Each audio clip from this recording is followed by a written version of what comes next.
Le magicien des couleurs d'Arnold Lobel.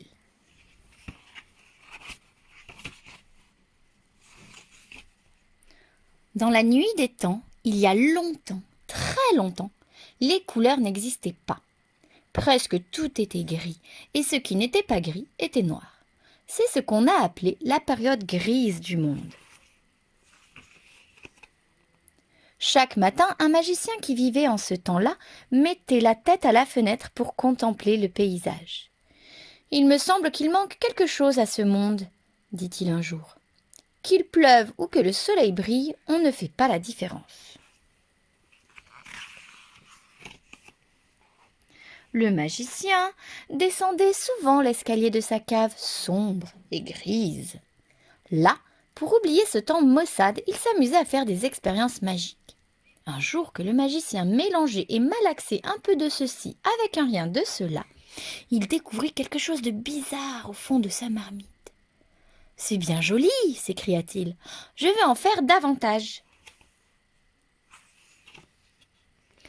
« Qu'est-ce que c'est ?» demandèrent les voisins en voyant le magicien peindre sa maison. « Une couleur !» dit le magicien. « J'appelle ça du bleu. »« S'il vous plaît !» crièrent les voisins. « Donnez-nous-en un peu !»« Volontiers !» répondit le magicien.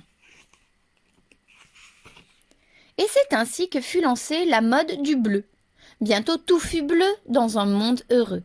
Les arbres étaient bleus, les vaches étaient bleues, les coccinelles bleues, les écureuils aussi. Le magicien circulait sur une bicyclette bleue pour contempler partout son univers en bleu. Il disait « Oh, c'est merveilleux !»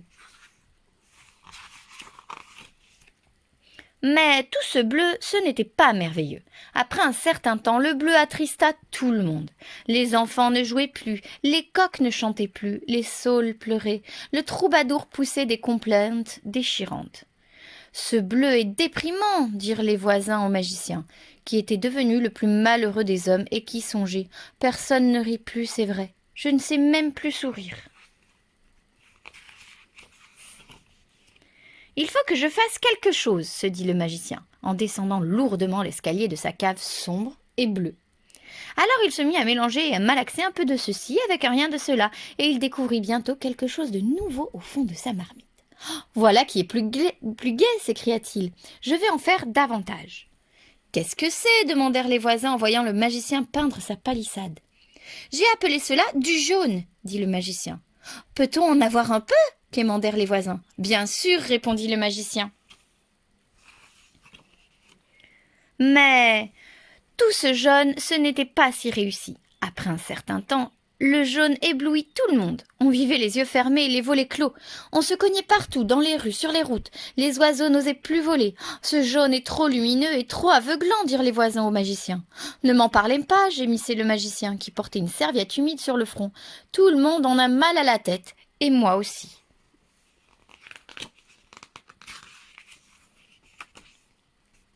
Le magicien descendit donc en trébuchant l'escalier de sa cave sombre et jaune.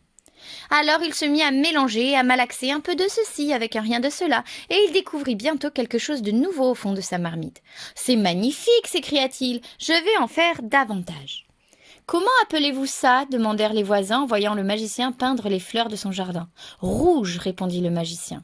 « Oh, on en voudrait bien aussi !» implorèrent les voisins. « Tout de suite !» dit le magicien. Et c'est ainsi que fut lancée la mode du rouge. Bientôt tout fut rouge dans le monde. La rivière était rouge comme le ciel, le lapin était rouge comme les canaris, le fromage était rouge, les glaces, les gâteaux, les chapeaux, les manteaux et l'écureuil aussi. Le chat était aussi rouge que les poissons, le magicien canotait dans son bateau rouge. Il disait « c'est l'idéal ». Mais tout ce rouge n'était pas l'idéal. Après un certain temps, petits et grands voyaient tout en rouge. Le rouge leur montait à la tête et comme chacun sait, la colère est mauvaise conseillère. Les petits devenaient méchants. Ils se tiraient mutuellement les cheveux ou se cassaient les dents. Les grands se faisaient la guerre. Ils cassaient la vaisselle ou tiraient le canon. Chez le juge, comme à la maison, on aurait dit un combat de coqs. Les voisins furieux prirent d'assaut la maison du magicien. « Cet horrible monde rouge, c'est vous qui l'avez fait !» Ils lui lancèrent des pierres. Le magicien était rouge de colère. Il descendit furibond l'escalier de sa cave sombre et rouge. Pendant des jours et des jours, il mélangea et malaxa. Il essaya toutes les formules magiques pour trouver une nouvelle couleur. Mais il ne put faire que du bleu, et encore du bleu, du jaune, et encore du jaune, du rouge, et encore du rouge, jusqu'à ce que toutes les marmites fussent pleines à ras-bord.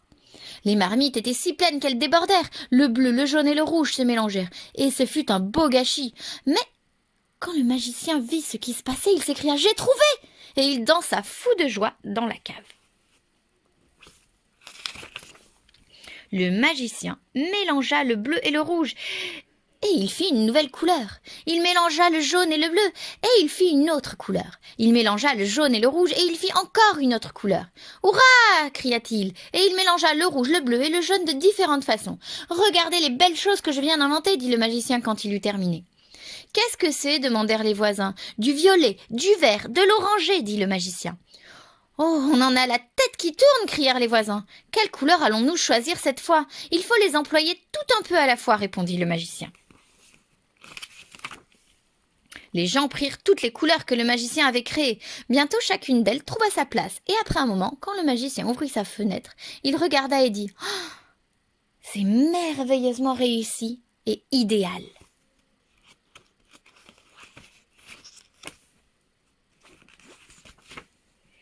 Les voisins apportèrent au magicien en cadeau des pommes rouges, des feuilles vertes, des bananes jaunes, des fleurs bleues et du raisin. Enfin, le monde était bien trop beau pour qu'on ait envie d'y changer quelque chose. Et voilà!